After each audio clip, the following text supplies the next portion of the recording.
আসসালামু আলাইকুম everyone, welcome back to my channel mister and Mrs home. আজকে আমি আপনাদেরকে খুবই সহজে হোটেল স্টাইলে মোগলাই পরোটা বানিয়ে দেখাবো।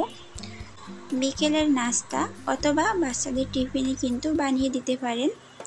বানানো কিন্তু খুবই সহজ আর খেতে কিন্তু ভীষণ মজার।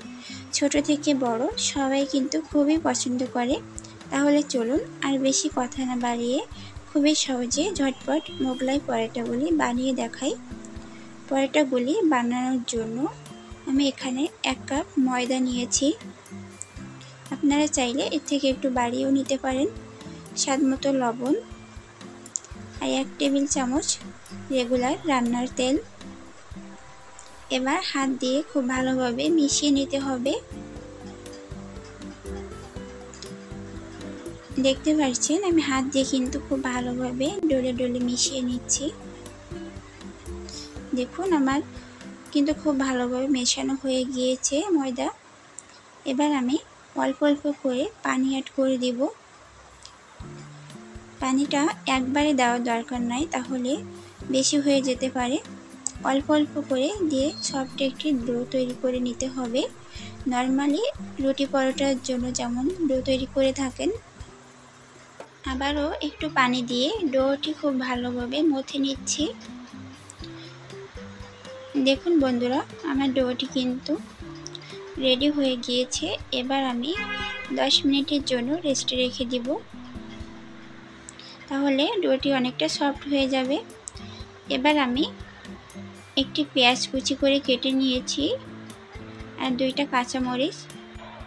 এবার হাত দিয়ে পেঁয়াজ মরিচটা একটু মেখে নিব, তাহলে পেঁয়াজটা অনেকটা সফট হয়ে যাবে। দিয়ে দিচ্ছি স্বাদমতো লবণ, 1/2 টেবিল চামচ চাট মশলা। এবার আমি হাত দিয়ে ভালোভাবে মিশিয়ে নিয়ে একটি ডিম ভেঙে নিয়েছি। ডিমটা পেঁয়াজ মরিচের সঙ্গে খুব ভালোভাবে মিশিয়ে নিতে হবে। খুব ভালোভাবে মিশিয়ে নিয়েছি। দেখুন আমার ডোটি কিন্তু আগের থেকে অনেকটা সফট হয়ে গিয়েছে। আবার একটু মথে নিচ্ছি। এবার ডো থেকে 2টি লেচি কেটে নিব সমান করে। এবার আমি রুটি বেলে নিব। তার জন্য একটি পিঁড়া নিয়েছি। পিঁড়ার উপরে সামান্য একটু তেল লাগিয়ে নিচ্ছি, তাহলে রুটিটা খুব ভালোভাবে বেলে নেওয়া যাবে। এবার আমি রুটিটা বেলে নিব। রুটিটা বেলার সময় একটু পাতলা করে বেলে নিতে হবে। দেখুন বন্ধুরা, আমার রুটি কিন্তু বেলা হয়ে গিয়েছে। একটু বড় করে বেলে নিতে হবে। আমি আপনাদেরকে থিকনেসটা দেখিয়ে দিচ্ছি, এর থেকে পুরো করা দরকার নয়। এবার ডিমের মিশ্রণটি আমি দিয়ে দিব। এখানে একটু খেয়াল করলে কিন্তু বুঝতে পারবেন বানানো কিন্তু খুবই সহজ। একটা মাথা নিয়ে আরেকটির উপরে এভাবে লাগিয়ে দিতে হবে। একটু চেপে চেপে লাগিয়ে দিতে হবে, তাহলে আর ভাজার সময় খুলে যাবে না। দেখুন আমি একটার পরে আরেকটি মাথা লাগিয়ে দিয়েছি। আমার মোগলাই পরোটা কিন্তু বানানো হয়ে গিয়েছে। আমি একইভাবে আরও একটি বানিয়ে নিয়েছি। এবার চুলায় একটি প্যান বসিয়ে 2 টেবিল চামচ মতো তেল দিয়েছি। পরোটাগুলি আমি একেবারে ডোবা তেলে ভেজে নিব না। চুলার আঁচটা লো হিটে রেখে ভেজে নিতে হবে।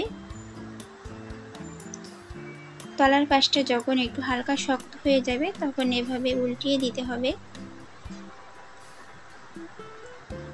একটু উল্টে পাল্টে ভেজে নেওয়ার চেষ্টা করবেন, তাহলে ভিতরটা খুব ভালোভাবে কুক হয়ে যাবে।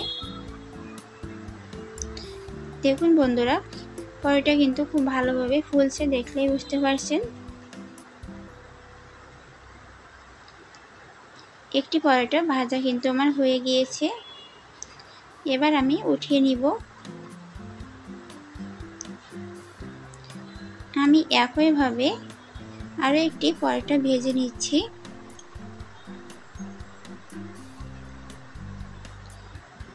কোনো ঝামেলা ছাড়াই কিন্তু ঝটপট 5 মিনিটে বানিয়ে নেওয়া যাবে।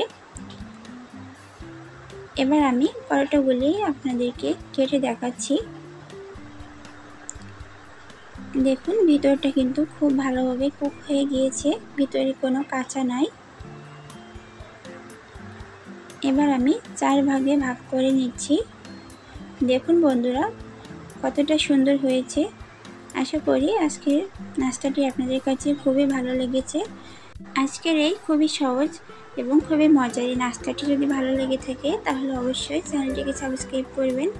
আর বাসায় একদিন এভাবে বানিয়ে খেয়ে দেখবেন, বিকেলের নাস্তায় অথবা বাচ্চাদের টিফিনেও বানিয়ে দিতে পারবেন।